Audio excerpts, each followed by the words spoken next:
a bit of a mystery. Now, in its editorial, China's state-run newspaper, the China Daily, which you can find online as well, and this is the Global Times too, has been telling the public to remain calm and analyse the situation objectively. Other official media today is circulating with guides to help people avoid catching the virus. This one, for example, we know is telling people that some people are panicked about the illness, but there are 9 pictures to help people understand it and presumably stay a little calmer. This one mentions the symptoms of coughing, a headache and a fever. It also goes on to say, look, this virus is not SARS or MERS.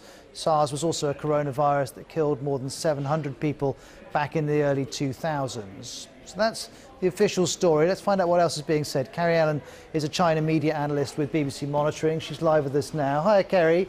How much information is available about the virus? Well, at the moment, not a lot, because there's still an investigation going on as to what exactly this virus is.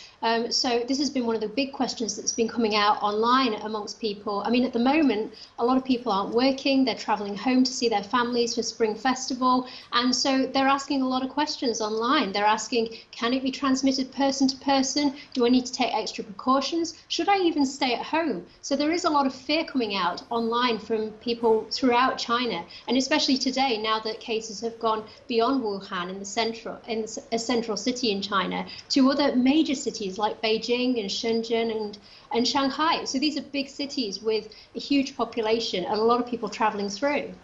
Well, I was going to ask you about the number of people travelling. Is the fact there are holidays around now meaning that there's a greater problem containing this virus? Yes, absolutely, and that's been one of the biggest criticisms online. So when the travel season begun, it was announced that there was an expected 3 billion journeys that would take place this year in China during Spring Festival. So that involves plane, train, everywhere. Everybody travels during this period. And when cases started coming out in Thailand, South Korea today, and Japan, people were asking, well, how come we're only hearing about cases in Wuhan? So there was also questions online from people about whether there were cases that the government wasn't necessarily releasing yet. So that's today been one of the big talking points, now that beyond Wuhan, we are hearing about other cases. Kerry, thank you very much indeed. Let's switch from that story.